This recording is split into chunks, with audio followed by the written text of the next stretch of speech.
இந்த நல்ல வேளையிலும் நமக்கு மிகவும் சிறப்பாக மனுஷன் பூமியில் நன்மை செய்வதே அல்லாமல் வேறொரு நன்மையும் இல்லை என்கின்றதான தலைப்பின் கீழாக தரங்கம்பாடியிலே கர்த்தருடைய ஊழியத்தை சிறப்பாய் செய்து வரக்கூடியதான அருமையான சகோதரர் தானியேல் துரைசாமி அவர்கள் இப்பொழுது தேவனுடைய வார்த்தையை நம்மோடு பகிர்ந்து கொள்ள இருக்கிறார்கள்.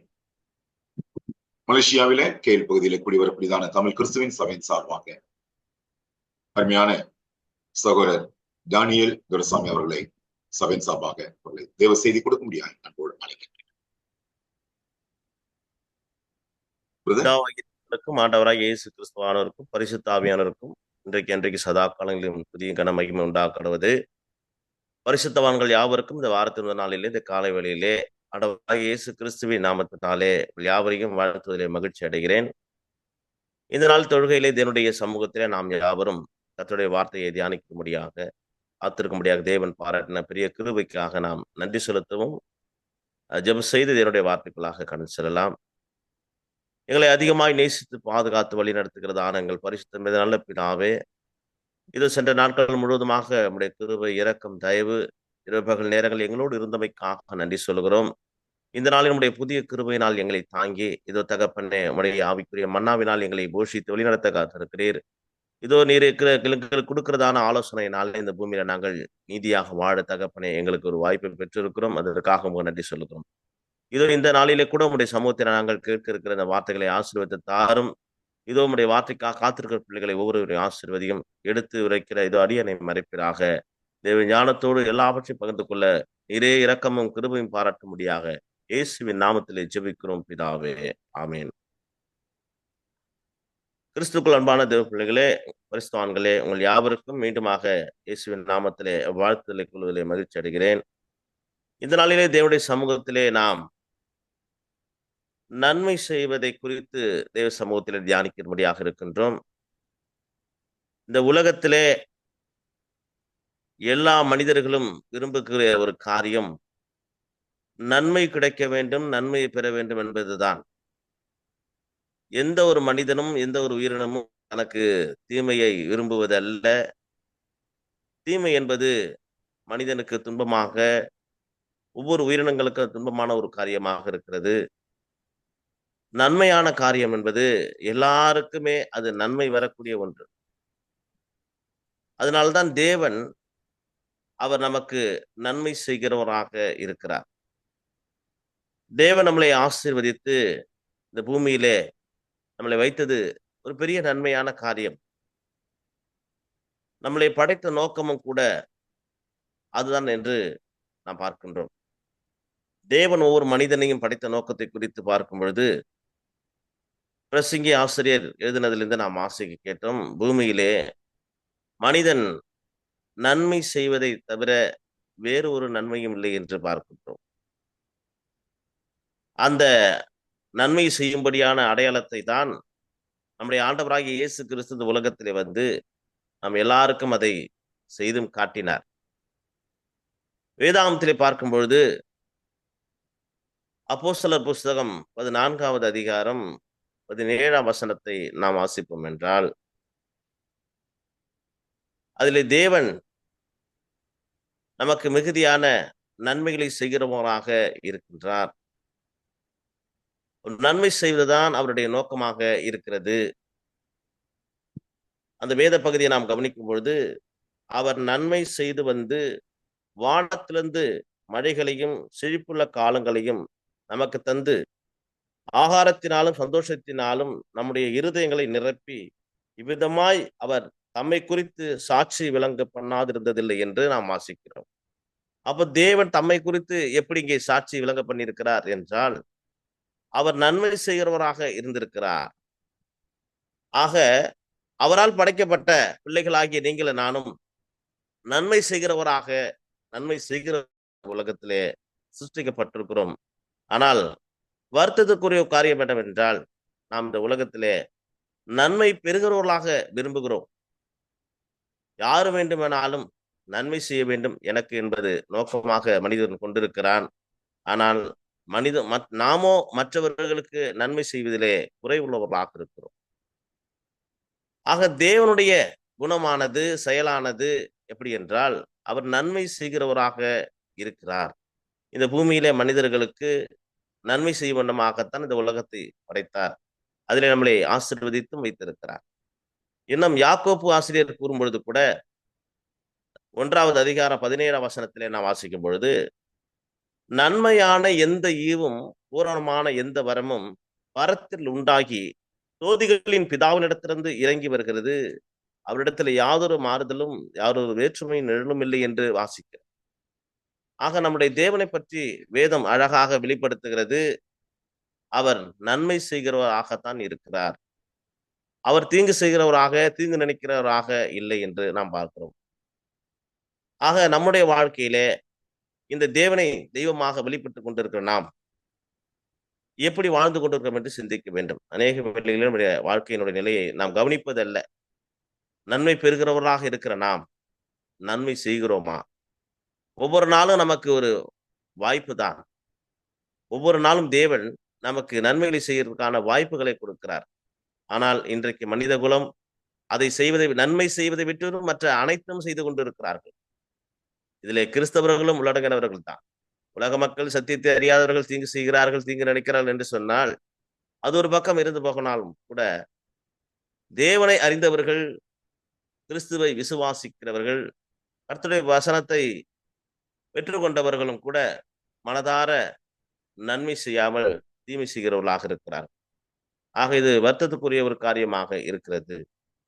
இன்னும் இந்த உலகத்துக்கு தேவனை வெளிப்படுத்த வந்த ஆண்டவராகிய இயேசு கிறிஸ்து கூட அவரை குறித்து நாம் பார்க்கும் பொழுது வேதம் என்ன சொல்கிறது? அப்போஸ்தலர் புஸ்தகம் 38வது அதிகாரத்திலே நாம் கவனிக்கும் பொழுது, அங்கே நசரனாகிய இயேசுவை தேவன் பரிசுத்த ஆவியினாலும் வல்லமையினாலும் அபிஷேகம் பண்ணினார். தேவன் அவருடனே கூட இருந்தபடியினாலே அவர் நன்மை செய்கிறவராயும் பிசாசின் வல்லமையில் அகப்பட்ட யாவரையும் குணமாக்குறவராயும் சுற்றித்திருந்தார் என்று நாம் வாசிக்கிறோம். அப்போ தேவனால் அனுப்பப்பட்ட ஆண்டவராகிய இயேசு கிறிஸ்து கூட இந்த உலகத்திலே வந்து நன்மை செய்கிறவராகத்தான் சுற்றித் திரிந்தார். இன்றைக்கு நம்முடைய வாழ்க்கை என்பது இந்த உலகத்திலே எதற்காக இருக்கிறது?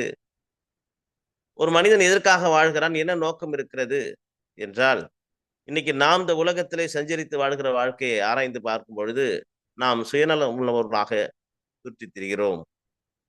நம்முடைய நலனுக்காக, நம்மை சார்ந்தவர்களுடைய நலனுக்காக, நம் குடும்பங்களுக்காக மட்டுமே நம்முடைய வாழ்க்கை இருக்கிறது. தவறல்ல. நம் குடும்பங்களை நாம் பார்க்க வேண்டும். நம் குடும்பங்களுக்கு நன்மை செய்ய வேண்டும். நாம் நம்மை நேசிக்க வேண்டும். நமக்கு நன்மை செய்ய வேண்டும். அதே நேரத்துல தேவனுடைய நோக்கம் என்ன? இந்த உலகத்திலே நான் படைத்த நோக்கம் என்ன? எல்லா மனுஷருக்கும் நன்மை செய்யும்படியாக நான் படைக்கப்பட்டிருக்கிறேன்.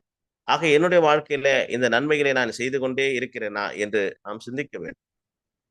ஆனால் அனுதினமும் நம்முடைய வாழ்க்கையில அப்படி ஒரு மனசாட்சியானது, ஆகா இன்னைக்கு நான் நன்மை செய்து விட்டேனே, தேவனுடைய காரியங்களை நிறைவேற்றி இருக்கிறேன் என்று சொல்லும்படியான ஒரு குற்றமற்ற மனசாட்சி நம்மிடத்துல இல்லை. அனுதினமும் நமக்குள்ளே ஒரு குற்ற உணர்வோடு நாம் வாழ்ந்து கொண்டிருக்கிறோம். நாம் இப்படி சிந்திப்போம் என்றால், இனி நம்முடைய வாழ்க்கையிலே ஒவ்வொரு நாளும் இந்த வாய்ப்பை பெற்றுக்கொண்ட நாம் நன்மை செய்யவே நாம் பிரயாசப்படுவோம்.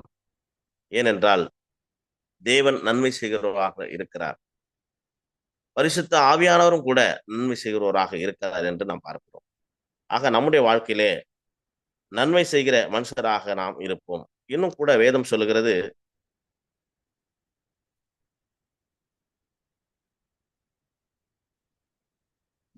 தேவனை தேடுகிற உணர்வுடன் உண்டோ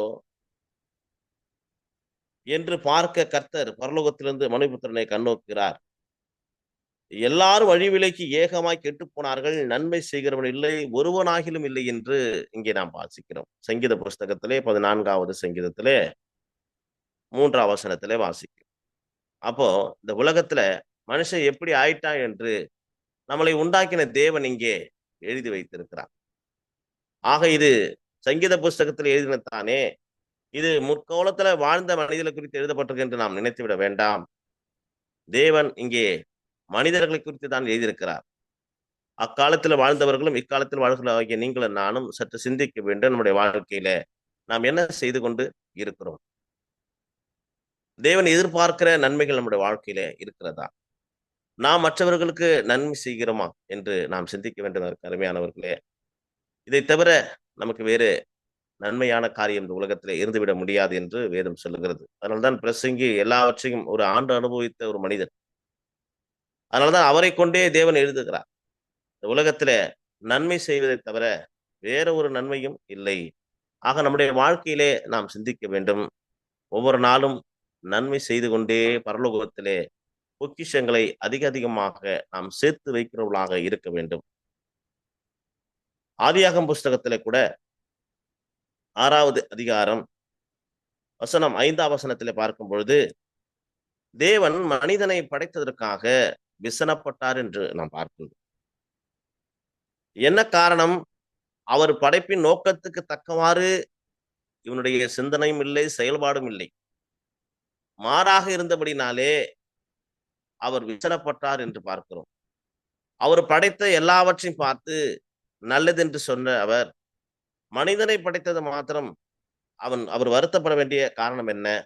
ஏனென்றால் மனுஷனுடைய அக்கிரமம் பூமியிலே பெருகினது என்றும் அவன் இருதயத்தின் நினைவுகள் தோற்றம் எல்லாம் நித்தமும் பொல்லாதது என்றும் கர்த்தர் கண்டு தாம் பூமியிலே மனுஷனை உண்டாக்குனதற்காக கர்த்தர் மனஸ்தாபப்பட்டார். அது அவர் இருதயத்துக்கு விசனமாயிருந்தது என்று பார்க்கிறோம். பாருங்க, ஒரு பொருளை நம்ம வீட்டுக்கு வாங்கிட்டு வந்த பிற்பாடு அந்த பொருளை குறித்து நாம் ஒருவேளை அந்த பொழுதுல ஏதோ ஒரு பழுதடைந்திருக்கிறது, நாம் எதிர்பார்த்த விரகமாக அது இயங்கவில்லை என்றால் நமக்கு எவ்வளவு வருத்தமாக இருக்கிறது. அப்ப நம்ம செஞ்சலப்பட வேண்டியதா இருக்கிறது. ஏன் இதை வாங்கிட்டு வந்தேன்னு தெரியல. அப்போ நம்முடைய வாழ்க்கையிலே யோசித்து பாருங்கள். தேவன் என்னை படைத்ததினாலே என்னை குறித்து அவர் சந்தோஷம் அடைகிறாரா? இன்றைக்கு அப்படி மனிதனை குறித்து அவர் சந்தோஷப்படுகிற காரியம் ரொம்ப குறைவாக இருக்கிறது. இயேசுவை குறித்து தேவன் சாட்சி கூறும் பொழுது, இவர் என்னுடைய நேசகுமாரன், இவர் மீது நான் பிரியமாக இருக்கிறேன். ஏன் அப்படி சொல்லுகிறார் என்றால், இயேசு கிறிஸ்துவானவர் தேவனுக்கு பிரியமான காரியங்களை மாத்திரமே இந்த பூமியில செய்து வந்தார் என்று யோவான் ஆசிரியர் 8ஆம் அதிகாரத்திலே எழுதுகிறார். அப்போ இயேசுனுடைய வாழ்க்கை தேவனுக்கு பிரியமாக இருந்தது. என்ன என்றால், பூமி முழுதும் அவருடைய நோக்கம் தேவனுடைய சித்தமாகிய நன்மை செய்கிற காரியங்களை செய்தே அவர் சுற்றி திரிந்தார். நாம் இன்றைக்கு என்ன செய்து கொண்டிருக்கிறோம் என்று நாம் சிந்திக்க வேண்டும். ஒவ்வொரு நாளும் நமக்கு கிடைக்கக்கூடிய சமயத்திலே நாம் நன்மை செய்ய வேண்டும். யோபுவை குறித்து தேவன் சாட்சி கொடுக்கிறார். அவர் ஒரு நல்ல மனிதன் என்று கூறுகிறார். காரணம் என்ன? அவருடைய அன்றாட வாழ்க்கையிலே அவர் அநேக நன்மைகளை செய்து கொண்டார் என்று அங்கே நான் பார்க்கிறேன். அங்கே ஆயுதப்பல்லாத பிள்ளைகளுக்கு அனுதினமும் அவர்களை விசாரித்து அவர்களுக்கு உணவளித்து வீட்டிலே அடைக்கலம் கொடுத்த ஒரு மனுஷனாக இருந்திருக்கிறார். அதே நேரத்திலே பொருள்நிலைவு குறித்து நீங்கள் பார்க்கும் பொழுது அப்போஸ்தலர் 10ஆம் அதிகாரத்திலே அந்த மனுஷன் அவன் தேவனுக்கு பயந்த ஒரு மனுஷனாக, தேவன் மீது விசுவாசம் உள்ள மனிதனாக, கர்த்தரை அறிந்து ரட்சிக்கப்படாவிட்டாலும் கூட அவருடைய மனசாட்சிக்கு பயந்து அவன் தன் வீட்டார் அனைவரோடும் தேவபக்தி உள்ள மனுஷனாக இருந்தார். விசேஷமாக இன்னும் பார்க்கும் பொழுது அவர் அநேக தான தர்மங்களை செய்து வந்தார் என்று நாம் பார்க்கின்றோம். அதனாலே தான் தேவன் அவனை ஆசீர்வதித்தார், அவன் வீட்டாரையும் ஆசீர்வதித்தார். எப்படியெல்லாம் ஆசீர்வதித்தார்? வேதம் சொல்லுகிறது, அங்கே ஒரு தூதன் பேசுகிறார், கொர்நேலியுவே, நீ செய்த தான தர்மங்கள் தேவ சமூகத்தில் வந்து எட்டினது, அவருக்கு நினைப்பு மூட்டினது என்று அங்கே குறிப்பிடுகிறார். அப்ப பாருங்க, எவ்வளவு காலமா இதை செய்து வந்திருந்தால் ஒரு காலகட்டத்தில் அவர் செய்த நன்மைக்கு தேவன் என்ன செய்கிறார்? ஒரு பதிலை கொடுக்கிறார். என்ன கொடுக்கிறார் என்றால், அவர் குடும்பம் முழுவதும் ரட்சிக்கப்படும்படியாக ஒரு மாபெரும் ஆசீர்வாதத்தை அந்த கொர்நேலியு குடும்பத்தார் பெற்றுக் கொள்கிறார்கள். காரணம், மிகுதியாக நன்மை செய்ததுதான். ஆக பாருங்க, அந்த மனுஷன் செய்த நன்மையினாலே அந்த குடும்பத்துக்கு மாபெரும் ரட்சிப்பு கிடைத்ததை நாம் பார்க்கிறோம். அப்ப நம்முடைய வாழ்க்கையிலும் கூட இந்த மாதிரியான நன்மைகளை தொடர்ந்து நாம் செய்வோம் என்றால் தேவன் நம்மளை ஆசீர்வதிப்பார். ஏசாயாவின் புஸ்தகத்திலே நாம் வாசிக்கும் பொழுது 1வது அதிகாரம் வசனம் 17 நாம் வாசிக்கும் பொழுது அங்கே தேவன் நம்மள இடத்துல என்ன சொல்லுகிறார்? நன்மை செய்ய படியுங்கள். முதலாவது நன்மை செய்யணும் அப்படிங்கிற ஒரு காரியம் இருக்கே, அதை நாம் முதலாவது கற்றுக்கொள்ள வேண்டும். அதை முதலாவது வேதத்திலிருந்து நாம் அநேக காரியங்களை கற்றுக்கொள்ள வேண்டும். இந்த பழக்கம் நமக்கு முதலாவது வேண்டும். நாம் என்னென்ன காரியங்களுக்காக இந்த உலகத்துல பிரயாசப்படுகிறோம், கற்றுக்கொள்கிறோம், முயற்சி எடுக்கிறோம். ஆனால் நன்மை செய்வதை குறித்து நாம் கற்றுக்கொள்கிறோமா? ஒவ்வொரு நாளும் நம்முடைய வாழ்க்கையிலே நாம் எந்த மாதிரியான நன்மைகளை செய்து கொண்டிருக்கிறோம்? நாம் நன்மை செய்கிறோம், யாருக்கு செய்கிறோம், எதற்காக செய்கிறோம்? ஒரு நோக்கம் வேண்டும். ஆக நன்மை செய்கிற அந்த குணமானது எப்பொழுதும் நம் இருதயத்திலே இருக்க வேண்டும்.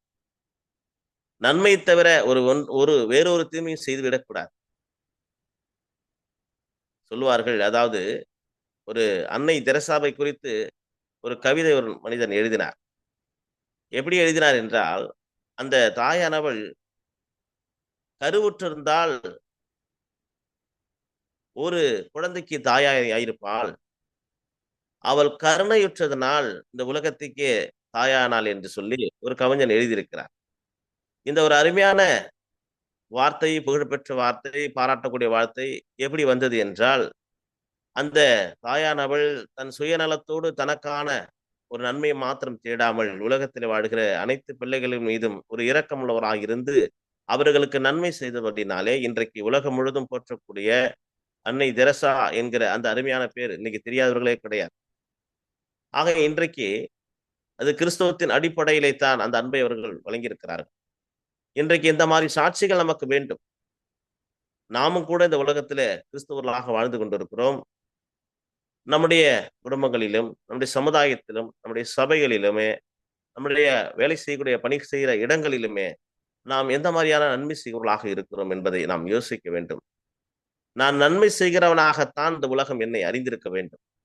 ஒருபொழுதும் நான் தீமை செய்கிறவனாகவோ, நான் துரோகியாகவோ, சுயநலவாதியாகவோ, எனக்கு மாத்திரமே நன்மை தேடுகிறவனாகவோ இந்த உலகம் என்னை அடையாளப்படுத்தக்கூடாது. அப்படிப்பட்ட ஒரு அடையாளம் உள்ளவனாக என்னுடைய வாழ்க்கை இருக்கும் என்றால், தேவனுடைய பார்வையிலே நான் குற்றம் உள்ளவனாக இருப்பேன் என்று நாம் பார்க்கின்றோம். ஆக நம்முடைய வாழ்க்கையிலே கவனமாக ஒவ்வொரு அடியையும் நாம் எடுத்து வைக்க வேண்டியது முக்கியமான காரியம். தேவன் நம்மளை உருவாக்கும் போது அப்படித்தான் உருவாக்கினார். ஆதாமை குறித்து பார்க்கும் பொழுது அவன் அந்த பழத்தை பறித்து சாப்பிட்ட உடனே அந்த பழத்தை சாப்பிட்டதுக்கு முன்னதாக தேவன் சொல்லுகிறார், அது நன்மை தீமை அறியக்கூடியத்தக்கதான கனி என்று. ஆக நாம் எல்லாருமே நன்மை தீமை அறிந்தவர்கள் தான். எனக்கு தெரியாது, எனக்கு யாரும் சொல்லலை என்று நாம் சொல்லிவிட முடியாது. நமக்கு நன்மையும் தெரியும், நமக்கு தீமையும் தெரியும். ஆனால் நாம் நன்மை செய்வதுதான் தேவனுடைய திட்டம். அதை விட்டு விட்டு நாம் தீமை செய்வோம் என்றால் அது தேவனுடைய திட்டம் அல்ல, அது பிசாசின் திட்டம். நாம் அவனுக்கு வேலை செய்கிறவர்களாக மாறிவிடுவோம். அதனால் தேவனுடைய ஆசீர்வாதத்தை இழந்துவிடும் என்பது நிச்சயமான ஒரு காரியம். ஆக ஒவ்வொரு நாளும் நாம் நன்மை செய்கிறவர்களாக முயற்சி செய்ய வேண்டியது தேவனுடைய சித்தமாக இருக்கிறது என்பதை நாம் இங்கே அறிந்திருக்கிறோம். ஆக எனக்கு அருமையான தேவ பிள்ளைகளே, அன்றாட வாழ்க்கையிலே நம் வாழ்க்கையை சிந்தித்து கவனித்து ஒவ்வொரு நாளும் நன்மை செய்வதிலே நாம் குறை பெற்று விட்டோமா என்பதை கவனித்து செல்வது முக்கியமான ஒரு காரியம் என்பதை நீங்கள் அறிந்து கொள்ள வேண்டும். தேவன் நமக்கு இந்த வாழ்க்கையை கொடுத்திருக்கிறார் என்று சொல்வதை விட தேவன் நமக்கு ஒரு வாய்ப்பை கொடுத்திருக்கிறார் என்று சொல்வதுதான் சிறப்பாக இருக்கும். இந்த வாய்ப்பு நமக்கு எத்தனை ஆண்டுகள் என்று சொல்ல முடியாது இல்லையா? அதனாலே இருக்கும் பொழுதே அழகாய் சொல்லப்பட்டிருக்கிறது வேதத்திலே இல்லையா? நீ இறந்த பிற்பாடு நீ போகின்றதான அந்த பாதாளத்திலே அங்கே உனக்கு எந்த விதமான செய்கையும் வித்தையும் அங்கு கிடையாது. ஆக நீ பூமியில இருக்கும் பொழுதே உன்னால் முடிந்த அளவுக்கு நன்மை செய்துவிடு என்று நாம் வேதத்திலே வாசிக்கிறோம் இல்லையா? ஆக நம்மளால் முடிந்த அளவுக்கு நன்மை செய்வோமே. ஏனென்றால் என்னை படைத்த தேவன் நான் தகப்பனாக கொண்டிருக்கிறவர், அவர் நன்மை செய்கிறவராக இருக்கிறபடினாலே அவருடைய வித்தாகி அந்த வசனம் எனக்குள்ள இருப்பதனாலே நானும் நன்மை செய்கிறவனாகத்தான் இருப்பேன் என்று நாம் நம்முடைய வாழ்க்கையில ஒரு உறுதி எடுத்துக்கொள்ள வேண்டும். நம்மளால் நன்மை செய்ய முடியாத சூழ்நிலை அமையும். சில நேரங்களிலே மனிதர்கள் நமக்கு விரோதமாக செயல்படுவார்கள். ஆனால் நம்முடைய ஆண்டவராக இயேசு கிறிஸ்து சொல்லுகிறார், நீங்கள் இந்த மாதிரி எதிர்ப்பு சூழ்நிலையிலே நன்மை செய்யுங்கள். ரோமர் புஸ்தகத்திலே வாசிக்கிறோம், தீமைக்கு தீமை செய்ய வேண்டாம், தீமையை நன்மையினாலே வெல்லுங்கள் என்று வாசிக்கிறோம். ஆக நம்முடைய வாழ்க்கையிலே நாம் தொடர்ந்து நன்மை செய்கிறவர்களாக இருப்பது என்பதுதான் மிக சிறப்பு. ஆனால் உடனடியாக பாராட்டுதலை நாம் இங்கே பெற முடியாது. ஆனால் தேவன் அதற்குரிய நன்மைகளை நம்முடைய வாழ்க்கையிலே செய்து கொண்டே இருப்பார். இன்னும் கூட புதிய ஏற்பாட்டிலே நீங்கள் கவனிப்பீர்கள் என்றால், அப்போஸ்தலர் புஸ்தகம் 9வது அதிகாரத்திலே வசனம் 36 தொடங்கி 41 வரை நாம் அங்கே ஒரு சம்பவத்தை பார்க்கின்றோம். அங்கே தபித்தாள் எனக்கூடிய ஒரு ஸ்திரியானவள் தன் வாழ்நாள் காலத்திலே தன்னால் முடிந்த உதவிகளை அங்கே இருக்கக்கூடிய கணவனை இழந்த விதவைகளுக்கெல்லாம், பரிசுத்த விதவைகளுக்கெல்லாம் அவர்கள் செய்திருக்கிறார்கள். அந்த செயலானது ஒரு காலகட்டத்திலே என்னவாக மாறி போனது என்றால், அந்த சகோதரி மரிக்கிற சூழ்நிலை உண்டாகிறது. அந்த மரிக்கிற சூழ்நிலை உண்டான நேரத்திலே அந்த நன்மையை பெற்றுக்கொண்ட அந்த தாய்மார்கள் எல்லாம் அவள் செய்த நன்மையை நினைத்து அவள் கொடுத்த அந்த வஸ்திரங்களை எடுத்துக்கொண்டு அவளுடைய பிரேதத்தின் அருகே நின்று அழுது கொண்டிருக்கிறார். அப்போ பாருங்க, அந்த செய்த நன்மை நினைக்கப்படுகிறது. ஒரு இருக்கும்போது அந்த பாராட்டுதல் கிடைப்பதல்ல. நாம் செய்கிற நன்மைக்கு உடனடியாக நமக்கு பிரதிபலன் கிடைக்காது. ஆனால் ஏற்ற நேரத்திலே, ஏற்ற காலத்திலே தேவன் அதை நம் கையிலே கொடுப்பார். நீண்ட காலம் பொன்னழிவு தான தர்மங்களை செய்து வந்தார். இன்றைக்கு செய்து நாளைக்கு பலனை எதிர்பார்க்கவில்லை. ஆனால் தூதன் சொல்லும் பொழுது, பொன்னழிவே, உன் தான தர்மங்கள் தேவ சமூகத்தை நினைப்பு மூட்டினது என்று அங்கே கூறப்படுகிறது. அப்ப நீண்ட காலம் அவர் தொடர்ந்து செய்திருக்கிறார், சோர்ந்து போகாமல் செய்திருக்கிறார். அதனாலே தேவன் அந்த குடும்பத்தாரை இரட்சித்தார் என்று நாம் பார்க்கின்றோம். அவர் யாரா இருந்தா என்ன, அவர் புறஜாதியா இருந்தாலும், அவர் எந்த மனுஷனாக இருந்தாலும் நன்மை செய்கிறவராக இருந்தார். அதனால தேவன் அவரை ஆசீர்வதித்தார். அதுபோல இந்த சகோதரி குறித்து பார்க்கும் பொழுது இறந்து போகிறாள். இறந்து போன பிற்பாடு அவருடைய மரணத்தை குறித்து செய்தியானது அறிவிக்கக்கூடிய அப்போஸ்தலருக்கு அறிவிக்கப்படுகிறது. அங்கே வந்த அந்த அப்போஸ்தலன் உடனடியாக அதை கேள்விப்பட்டு வந்து அங்கே ஜெபிக்க வருகிறார். அங்க ஜெபிக்கும் பொழுது அவர் ஒரு சாதாரண மனிதன் தான். ஆனால் தேவனுடைய வல்லமையினாலே அங்கே ஒரு பெரும் அற்புதம் நடந்ததை குறித்து நாம் அங்கே வாசிக்கிறோம். பேதுரு எழுந்து அவருடனே கூட போனான். அவன் போய் சேர்ந்த பொழுது அவர்கள் அவனை மேல் வீட்டுக்கு அழைத்து கொண்டு போனார்கள். அப்பொழுது விதவைகள் எல்லாரும் அழுது தொற்கால் தங்களுடனே கூட இருக்கையில் செய்திருந்த அங்கிகளையும் வஸ்திரங்களையும் காண்பித்து அவளை சூழ்ந்து நின்றார்கள். பேதுரு எல்லாரையும் வெளியே போகச் செய்து முழங்கால் படியிட்டு ஜெபம் பண்ணி பிரேதத்தின் புறம்பாக திரும்பி, தபித்தாளே எழுந்திரு என்றான். அப்பொழுது அவள் தன் கண்களை திறந்து பேதுருவை பார்த்து உட்கார்ந்தாள். எனக்கு அருமையான பரிசுத்தவான்களே, தேவ பிள்ளைகளே, பாருங்கள் எவ்வளவு பெரிய அற்புதத்தை தேவன் செய்திருக்கிறார். அந்த சகோதரி நினைத்து பார்த்திருப்பார்களா, தேவன் இப்படி எல்லாம் செய்வார் என்று, தன் வாழ்க்கையில் இப்படி நடக்கும் என்று? அவர்கள் அதெல்லாம் எதிர்பார்க்கவில்லை. நன்மை செய்வதை நோக்கமாக கொண்டிருந்தார்கள். நமக்கு கிடைக்கும் சமயத்துக்கு தக்கதாக நாம் நன்மைகளை செய்ய வேண்டும், உதவிகளை செய்ய வேண்டும். விசேஷமாக நாம் விசுவாச பிள்ளைகளுக்கு முதலாவது செய்ய வேண்டும். ஆம், இன்றைக்கு நம்ம மத்தியிலே, நம் சபையிலே இருக்கிறவர்களே நம் கண்களுக்கு முன்னதாக பலவிதமான கஷ்டப்படுகிறார்கள், சிரமப்படுகிறார்கள். நாம் கண்டும் காணாமல் போய்விடுகிறோம். நன்மை செய்கிறோம். நமக்கு அறிமுகமானவர்கள், நெருக்கமானவர்கள், நமக்கு ஏதாவது வகையிலே நன்மையாக நடந்து கொள்கிறவர்கள், நமக்கு நன்மை செய்கிறவர்கள் இருப்பார்கள் என்றால் அவர்களுக்கு நாம் நன்மைகளை உடனடியாக வழங்குகிறோம், செய்கிறோம். ஆனால் யார் எவரனே தெரியவில்லை, முன்ன பின்ன பழக்கம் இல்லை. அவர்கள் கஷ்டப்படுவதை நாம் கேள்விப்படும் பொழுது நம் மனம் இறங்க மாட்டுகிறது. அவர்கள் யார் என்று, நாம் எதுக்கு அவர்களுக்கு உதவி செய்ய வேண்டும் என்கிற அந்த எண்ணம் நமக்கு வந்து விடுகிறது. அது என் தேவனுடைய பார்வையிலே அது நலமானது அல்ல என்று வேதம் சொல்லுகிறது. ஆண்டவர் இயேசு சொல்லுகிறார், நான் வியாதிப்பட்டிருந்தேன், நீங்கள் என்னை வந்து பார்க்கவில்லை, சிறையிலிருந்தே என்னை நீங்க விசாரிக்க வரவில்லை. இப்படியெல்லாம் அங்கே பலவிதமான குற்றச்சாட்டை அடுக்கும் பொழுது மக்கள் கேட்கிறார்கள், நீர் எப்பொழுது அந்த சூழலில் இருந்து நாங்கள் எப்போது அதை நாங்கள் கண்டு கொண்டாமல் போனோம் என்று அவர்கள் கேள்வி எழுப்பும் பொழுது, இந்த பூமியில வாழ்கிற இந்த சிறியில் ஒருவருக்கு நீங்கள் எதை செய்வீர்களோ அதை எனக்கு செய்ய என்று சொல்லுகிறார். ஆக நாம் இந்த உலகத்திலே வாழும்போது மனிதர்களுக்கு, நம்மளை போல மனிதர்களுக்கு நாம் செய்கிற நன்மையும் தீமையும் தான். அது தேவனுக்கு செய்கிறதாக இங்கே சொல்லப்படுகிறது. ஏழைக்கு இறங்குகிறவன் கர்த்தருக்கே கடன் கொடுக்கிறான் என்று வேதத்தில் வாசி. ஆக நம்முடைய வாழ்க்கையிலே இது ஒரு தருணம் தான். நாம் நன்மையை தேவனிடத்திலே பெற்றுக்கொள்கிறதுக்கான ஒரு தருணம் இது. நமக்கு ஒவ்வொரு நாளும் வாய்ப்பு. இந்த வாய்ப்பை நாம் தவற விடுகிறோம்.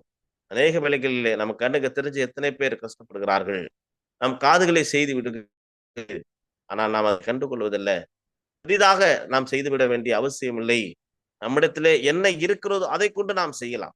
எனக்கு அந்த அளவுக்கு இல்லை, நானும் இருந்தா உங்களுக்கு கொடுத்திருப்பேன், ஆனா என்னுடைய கஷ்டம் என்ன பண்ணுது அப்படின்னு நாம் சொல்லிட்டே போவோம் என்றால் என்ன இருக்கிறது? ஆண்டவர் இயேசு வாழ்ந்த காலத்திலே ஏறக்குறைய திரளான 5000 பேருக்கு மேல அங்கே மக்கள் கூட்டம் அவருடைய வார்த்தை கேட்க வந்த போது, அங்கே உங்களிடத்துல உணவு இருக்கிறதா என்று சொல்லும் பொழுது, அங்கே ஒருவர் தன்னிடத்திலே உணவு தாராளமாக இருக்குது சொல்லவில்லை. அவரிடத்துல அந்த அளவுக்கும் இல்லை. அவரிடத்துல இருந்தது குறைவான உணவு. ஆனால் அவர் என்ன இருக்கிறதோ அதை அவர் சொல்லுகிறார். என்கிட்ட இது இருக்கிற நான் தருகிறேன் என்று. அதுதான் நமக்கு ஒரு பாடம், நமக்கு ஒரு உதாரணம். அது நாம் அவர்களுடைய தேவைக்கு முழுமையாக நம்மிடத்துல இல்லாவிட்டாலும் கூட கேள்விப்படும் பொழுதோ, அவர்கள் கஷ்டத்தில் இருக்கிறார்கள், அவருடைய முழு துன்பத்தை நாம் முழு பாரத்தை நாம் சுமக்க முடியாவிட்டாலும் ஏதோ கொஞ்சமாவது நம்மளுடைய முயற்சியிலே நம்மிடத்துல என்ன இருக்கிறதோ அதை கொண்டு நாம் எண்ணங்களாலே, செயல்களினாலே, வார்த்தையினாலே தாங்கலாமே. அதை நாம் தவற விடுகிறோமே. நான் போய் பார்க்கலாம் தான் இருந்தேன், என்கிட்ட ஒண்ணுமே இல்லையா, நான் செய்யலான்னு தான் பார்த்தேன், என்னிடத்துல குறைவா இருந்தது, இப்படி என்று சொல்லி வாய்ப்புகளை நாம் தள்ளிவிடாமல் கிடைக்கக்கூடிய ஒவ்வொரு வாய்ப்புகளிலுமே நாம் நாம் யார் என்பதை பதிவு செய்யலாம்.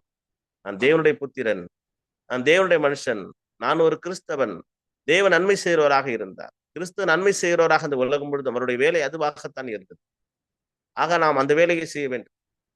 முக்கியமாக இந்த உலகத்தில் வாழும்போது நாம் சுவிசேஷத்தை அநேகருக்கு அறிவிப்பது பெரிய நன்மையான வேலை. ஏனென்றால் இயேசு கிறிஸ்து உலகத்துக்கு வந்ததை குறித்து சொல்லும் பொழுது அவர் எதற்காக வந்தார்? வேதத்திலே பார்க்கும்போது ஒரு அருமையான வசனம், பாவிகளை ரட்சிக்கவே கிறிஸ்து இயேசு உலகத்துக்கு வந்தார். உலகத்துக்கு அவர் வந்ததுடைய நோக்கமே பாவியான மனிதர்களை மீட்டெடுப்பதுதான். அது ஒரு பெரிய நன்மை. அந்த நன்மை தவிர வேற எந்த நன்மை இந்த உலகத்துல சேர்ந்தது அல்ல. ஏனென்றால் ஒரு நோய்வாய்ப்பட்டிருக்கிற ஒரு மனிதனை மருத்துவர் காப்பாற்றி விடலாம். ஆனால் அந்த மனிதன் மீண்டுமாக தன்னுடைய காலம் வரும்பொழுது அவர் மரித்து போவார். ஆக அதை காட்டிலும் சிறப்பானது சுவிசேஷத்தை அறிவிப்பது, அவர் ரட்சிப்பை பெற்றுக்கொள்வது. அப்படி ரட்சிப்பை பெற்றுக்கொண்டு கர்த்தருக்குள்ள வந்துவிட்டால் கிறிஸ்துவை விசுவாசித்து மரிக்கிற ஒவ்வொருவருமே அவர்கள் நித்திய வாழ்வை பெறுகிறார்கள். ஆக இந்த நன்மையை நாம் கட்டாயமாக செய்ய வேண்டும். சுவிசேஷத்தை அறிவிப்பது. அதனாலதான் இயேசு சொல்லும் பொழுது அவர் இந்த உலகத்தை விட்டு போகும்போது கடைசியாக சீடரிடத்திலே சொன்னது, அது நமக்கும் பாடமாக இருக்கிறது. நீங்க உலகமெங்கும் போய் சகல ஜாதிகளுக்கும் என்னுடைய வார்த்தைகளை தெரியப்படுத்துங்கள், சுவிசேஷங்களை தெரியப்படுத்துங்கள் என்று சொன்னார். ஆக இது ஒரு பெரிய நன்மையான விஷயம். இதுதான் நாம் தான தர்மம் செய்வோம், பொருள் உதவி செய்கிறோம், மற்ற மற்ற விஷயங்கள் எல்லாம் செய்வதை ஒரு பக்கம் இருந்தாலும் சுவிசேஷத்தை அறிவிப்பது முக்கியமான முதலான நம்முடைய கடமை. அந்த நன்மைகளை நாம் செய்துவிட வேண்டும். ஏனென்றால் அதனாலே அநேக பாவிகள் மனம் திரும்புகிறார்கள். அவர்களுக்கு நித்திய மரணத்திலிருந்து அவர்கள் மீட்கப்படுகிறார்கள், நித்திய வாழ்வுக்கு தகுதி பெறுகிறார்கள். இந்த நன்மையை நாம் கட்டாயமாக நம்முடைய வாழ்நாளிலே செய்து கொண்டே இருக்க வேண்டும். ஒவ்வொரு நாளும் சுவிசேஷத்தை எந்த வகையிலாவது யாருக்காவது நாம் அறிவித்துவிட வேண்டும்.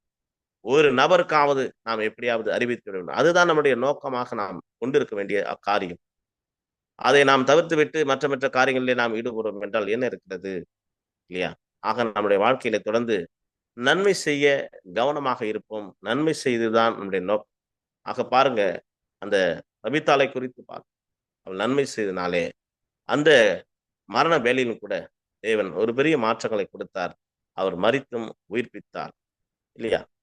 அது போல நாம் பார்க்கும்போது ஆண்டவர் இயேசு கிறிஸ்து வாழ்ந்த காலத்திலே சகேயங்கிற மனுஷனை பாருங்க.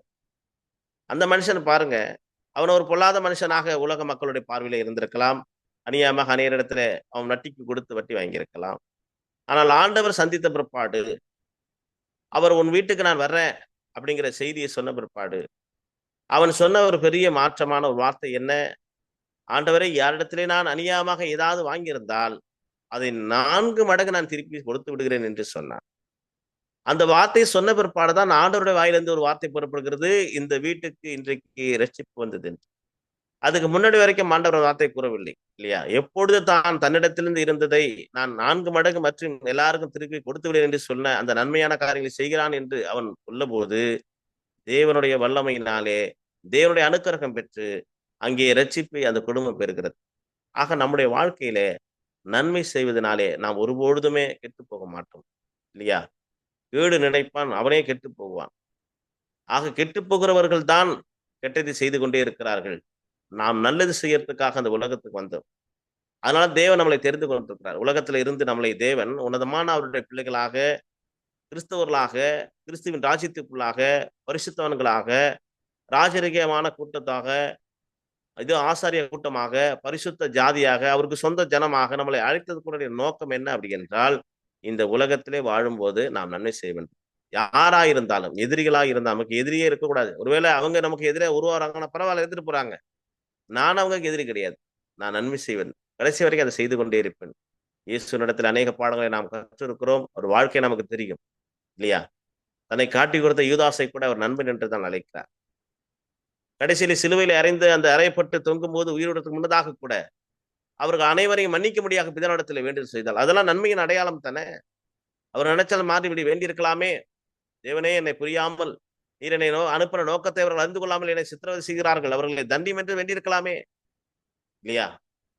தாவீது எத்தனையோ சங்கீதத்துல படிக்கிறோம், என் சத்துருக்களுக்கு சரி கட்டும் என்று வேண்டிக் கொள்கிறார் இல்லையா? ஆனால் இயேசுவும் ஒரு மனிதன் தான். அவருடைய வேண்டுதல் எப்படி இருக்கிறது? பிதாவே, இவர்களை மன்னியும், இவர்கள் தாங்கள் செய்வது என்ன என்று தெரியாமல் செய்கிறாங்க, இவர்கள் மன்னியும் என்று வேண்டுகிறார். ஆக இயேசுவனுடைய மன்னிப்பின் நன்மைகளை நாம் பார்க்கின்றோம். பேதுரு மறுதலித்த போது கூட அவர் நன்மைதான் செய்கிறார், அவனை தள்ளிவிடவில்லை. ஆக இப்படி நாம் அநேக காரியங்களை வேதத்திலே பார்த்து கொண்டே போகலாம். தேவன் நன்மை செய்கிறவராய் இருக்கிறார். இயேசுவும் நன்மை செய்கிறவராய் இருக்கிறார். நீங்களும் நானும் நன்மை செய்யும்படியாக இங்கே அழைக்கப்பட்டிருக்கிறோம். அந்த அழைப்பின் நோக்கத்தை நாம் தவறவிடும் என்றால் எப்படி இருக்கும்? வாழ்க்கையிலே இந்த வாய்ப்பை நாம் தவறவிட்டது, அது பிற்பாடு நாம் வருத்தப்பட்டு என்ன பிரயோஜனம் இருக்கிறது? ஐயோ, எனக்கு ஒரு வாய்ப்பு கிடைத்தது. அநேக நேரங்களிலே நானும் இப்படி சிந்திப்பது உண்டு. அநேக நேரங்களிலே நாம் சிலரோடு பழகாமல், பேசாமல், சில பேர் வருத்தத்திலே அப்படியே இருந்துகிட்டே இருப்போம். ஒரு காலகட்டத்திலே நம் கண் முன்னே அவர்கள் நமக்கு முன்னாடியே மரித்து போவார்கள். பிற்பாடு அவருடைய மரணம் நமக்கு ஒரு பெரிய சோகத்தை ஏற்படுத்தும். அப்போ வேதனை அடைவோம். என்னடா, இந்த காலத்துல அவங்களோட சமாதானம் ஆயிருக்கலாமோ, நம்ம இதுக்கப்புறம் அவங்களுக்கு எந்த நன்மையும் செய்ய முடியாதே வாழ்க்கையிலே என்று பிற்பாடு வேதனை அடைவது உண்டு. இப்படி பின்னாடி வேதனைப்பட்டு என்ன இருக்கிறது? நாம் வாழும்போதே அவர்களை நேசித்து, அவர்களை மன்னித்து, அவர்களுக்கு நம்மளால் முடிந்த உதவிகளை ஆண்டவர் இயேசு கிறிஸ்து செய்தது போல நாமும் செய்திருந்தால் நமக்கு ஏன் இந்த ஒரு நிலை? ஆக பின்னாடி வருத்தப்பட்டு எந்த விதமான பிரயோஜனம் இல்லை. இருக்கும் பொழுதே நம்மளால் முடிந்த அளவுக்கு நாம் நன்மைகளை செய்வதுதான் தேவன் நம்மளை சிருஷ்டித்த நோக்கம். தேவன் மனிதனை நன்மை செய்வனாக, அவர் செம்மையானவனாகத்தான் அவர் படைத்தார். ஆனால் மனிதனோ தனக்குள்ளே அவன் உபாய தந்திரங்களை தெரிந்து கொண்டு தேவனை விட்டு பிரிந்து அவன் தீமை செய்ய ஆரம்பிக்கிறான். ஆக இன்றைக்கு எனக்கு அருமையான தேவ பிள்ளைகளே, இந்த கிடைக்கிற சமயத்திலே நாம் இன்றைக்கே இந்த தீர்மானங்களை எடுப்போம். நமக்கு தேவன் கொடுக்கிற அது ஒவ்வொன்றும் ஒரு வாய்ப்புகள் தான். அப்பொழுது நாம் நன்மை செய்ய கடமைப்பட்டிருக்கிறோம் என்று எண்ணி நம்மளால முடிந்த நன்மைகளை செய்வோம். முதலாவது சுவிசேஷ வேலைகளை செய்ய வேண்டும். எந்த வகையிலேயாவது சுவிசேஷ வேலைகளை செய்ய வேண்டும். தேவன் அதை எதிர்பார்க்கிறார். அதை செய்து முடிப்பதுதான் தேவனுடைய சித்தமாக இருக்கிறது. நம்முடைய வாழ்நாள் முழுதும் நாம் வேதம் ரோமர் புஸ்தகம் சொல்வது போல தீமைக்கு மாறாக நாம் செய்ய வேண்டிய ஒரு காரியம் நன்மைதான். ஆனால் இந்த நன்மையை செய்து நாம் இந்த தீமையை வெல்லுவோம். அப்படி வெல்வோம் என்றால் தேவனுடைய புத்திரராக இருப்போம். தேவன் நன்மை செய்கிறவராக இருக்கிறார். பரலோகத்திலிருந்து நன்மையான எந்தையும் அது பரலோகத்திலிருந்து தேவனிடத்திலிருந்து வருகிறது. ஆக தேவனுடைய பிள்ளை ஆகிய நான் பூமியில வாழ்ந்து கொண்டிருக்கிறேன். என்னிடத்திலிருந்து கூட நன்மையானதுதான் போய் கொண்டே இருக்க வேண்டும், செய்து கொண்டே இருக்க வேண்டும். அந்த நோக்கத்திலே நாம் கவனமாக இருப்போம். கர்த்தருடைய வேதத்தை பின்பற்றுவோம், நன்மை செய்வோம். தேவனிடத்திலிருந்து நாமும் நன்மை பெறுவோம். இந்த நாளிலே இந்த வார்த்தைகளை கொடுத்த தேவனுக்கு நாம் நன்றி சொல்லி நிறைவு செய்வோம். பரிசுத்த இந்த நல்ல பிதாவே, இந்த நாளிலே நீர் கொடுத்த இந்த வார்த்தைக்காக நன்றி சொல்லுகிறோம். எங்கள் வாழ்க்கையிலே நாங்கள் இதுவரையிலும் தகப்பனே நன்மை மாத்திரம் செய்திருப்போம் என்று எண்ணி பார்க்கும்போது இதோ எங்களுடைய மனசாட்சியிலே இது நாங்கள் உணர்த்தப்படுகிறோம். நாங்கள் நன்மை மாத்திரம் செய்யவில்லை, நன்மை காட்டில் நாங்கள் தீமை அதிகமாக செய்திருக்கோம் என்று எங்கள் மனம் உறுத்துகிறது. தேவனே, இந்த நாளிலே நீர் கொடுத்த இந்த மனமாற்ற செய்திக்காக நன்றி சொல்கிறோம். இந்த பூமியில வாழும்போது நாங்கள் உம்மிடத்திலே நன்மைகளை பெற்றுக்கொள்ளத்தக்கதாக நாங்களும் மற்றவர்களுக்கு நன்மை செய்ய எங்களுக்கு உதவி செய்யும். நீ எதை விதைக்கிறாயோ அதையே அறுப்பாய் என்று சொன்னது போல நாங்கள் மற்றவர்களுக்கு நன்மை செய்வோம் என்றால் நாங்கள் உம்மிடத்திலிருந்து நன்மை செய்வோம், உம்மிடத்தில் நன்மை பெற்றுக்கொள்வோம். நீ நன்மை செய்கிறவராய் இருக்கிறீர். குமாரனாகிய இயேசு கிறிஸ்துவும் பரிசுத்த ஆவியை துணை கொண்டு நன்மை செய்கிறவராக இருக்கிறார். நாங்களும் தகப்பனே உம்முடைய ஆசீர்வாதத்தோடு இதோ இந்த பூமியில எங்களுக்கு கொடுக்கிற வாய்ப்பில இந்த வாழ்க்கையில நன்மை செய்கிறவர்களாக இருந்து கிறிஸ்துவுக்குள் நாங்கள் தகப்பனே இந்த வாழ்க்கையை ஜெயமாக முடிக்க எங்களுக்கு கிருபை அளிக்க வேண்டும் என்று இயேசுவின் நாமத்திலே ஜெபிக்கிறோம் பிதாவே, ஆமீன். வாய்ப்பு கொடுத்த இந்த சபையாருக்கும் பரிசுத்தவான்கள் யாவருக்கும் தேவனுக்கும் நன்றி கூறி நான் நிறைவு செய்து கொள்கிறேன். தேவனுடைய பெரிதான கிருபையினாலே இன்றைய நாளிலும் சிறப்பான ஒரு செய்தியை கேட்கும்படியாய் தேவன் கிருபை பாராட்டினார். தேவன் மனிதனை பூமியிலே உருவாக்கி அவர் மேலே இருந்து நோக்கி பார்க்கிறார். சங்கீதம் 14 சொல்லப்படுகிறது, தேவனை தேடுகிற உணர்வுள்ளவன் உண்டோ என்று பார்க்க பரலோகத்திலிருந்து மனுபுத்திரரை கண்ணோக்கினார். எல்லாரும் வழிவிலகி ஏகமாய் கெட்டு போனார்கள், நன்மை செய்கிறவன் இல்லை, ஒருவனாகிலும் இல்லை என்று அங்கே நாம் வாசிக்கின்றோம். நன்மை செய்ய வேண்டும் அப்படின்னா என்ன செய்யணும்? யாக்கோபு 2 அதிகாரம் 8வது வசனத்துல வாசிக்கும் போது, உன்னிடத்தில் அன்பு கூறுவது போல பிறனிடத்துல அன்பு கூறுவாயாக என்கிற ராஜரீக பிரமாணத்தை நீங்கள் நிறைவேற்றினால் நீங்கள் நன்மை செய்வீர்கள். உன்னிடத்தில் நீ அன்பு கூறுவது போல, இயேசு அதற்கு ரொம்ப அழகாக விளக்கம் கொடுக்கிறார். மத்திய 7 அதிகாரம் 12வது வசனத்துல, Matthew chapter 7 verse 12. மனுஷர் உங்களுக்கு எவைகளை செய்ய விரும்புகிறீர்களோ அவைகளையே நீங்களும் அவர்களுக்கு செய்யுங்கள், இதுவே நியாயப்பிரமாணமும் தீர்க்க தரிசனங்களுமாம் என்று குறிப்பிடுகிறார். சோ நன்மை செய்ய அறிந்தவனாய் இருந்தும் நாம் அதை செய்யாமற் போனால் அது அவனுக்கு பாவமாய் இருக்கும் என்று அங்கே குறிப்பிடுகிறார். உண்மையாகவே பூமியிலே மனுஷனுக்கு நன்மை செய்வதே அல்லாமல் வேறொரு நன்மையும் இல்லை. அதைத்தான் தேவன் இயேசு இந்த உலகத்திலே வாழ்ந்த போது நமக்கு முன் உதாரணமாக நமக்கு செய்து மாதிரியை வைத்திருக்கிறார். ஆனால் நன்மை செய்யும் பொழுது பாடு வருகிறதே, அதையும் வேதம் சொல்லுகிறது. நீங்கள் குற்றம் செய்து அடிக்கப்படும் போது பொறுமையோடு சகித்தால் அதனால என்ன கீர்த்தி உண்டு? நன்மை செய்து பாடுபடும் போது அதை பொறுமையோடு சகித்தால் அது தேவனுக்கு பிரீதியாயிருக்கும். 1 பேதுரு 2:20-21 சொல்ற, இதற்காக நீங்கள் அழைக்கப்பட்டும் இருக்கிறீர்கள்.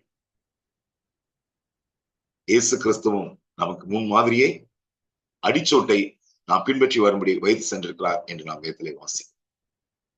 உண்மையாகவே நாம் இந்த உலகத்திலே சிருஷ்டிக்கப்பட்டதின் நோக்கம் நம்மிடத்தில் அன்பு கூறுவது போல நாமும் மற்றவரிடத்தில் அன்பு கூற வேண்டும். அதை நாம் நிறைவேற்றும் போது நன்மை செய்கிறவர்களாய் காணப்படும். கர்த்தர் இன்னும் எவ்வளவு காலங்களை நமக்கு கூட்டி கொடுத்திருக்கிறார் என்று நாம் அறியோம். மனிதனுடைய நாட்கள் புல்லுக்கொப்பாக இருக்கிறது. அவருடைய ஜீவன் கொஞ்ச காலம் தோன்றி பின்பு தோன்றாமற் போன்ற புகையை போல இருக்கிறது. அப்படிப்பட்ட நாட்களில நாம் எப்படிப்பட்ட ஒரு வாழ்க்கை வாழ்ந்து கொண்டிருக்கிறோம், நம்மை குறித்த தேவனுடைய சித்தத்தை நிறைவேற்றிருக்கிறோமா என்று நாம் சிந்தித்து உணரும்படியாய் தேவன் தம்முடைய தாசர் மூலமாக இன்று நம்மோடு அவர் பேசியிருக்கிறார். சிந்திப்போம், செயல்படுவோம். இப்படிப்பட்ட அருமையான தேவனுடைய வார்த்தைகளை நம்மோடு பகிர்ந்து கொண்ட அருமையான சகோதரர் தரங்கம்பாடி பகுதியில கர்த்தருடைய பணியை சிறப்பாக செய்து கொண்டு வருகிறார். தேவன் தாமே அருமையான சகோதரர் தானியல் துரைசாமி அவர்களை அவரதுமாய் ஆசீர்வதித்து அவருடைய குடும்பத்தை தேவன் ஆசீர்வதிக்கும்படியாக, அவருடைய ஊழியங்களை தேவன் ஆசீர்வதிக்கும்படி நாம் ஒவ்வொருவரும் ஜெபிக்க நாம் கடமைப்பட்டவர்களாக இருக்கிறோம்.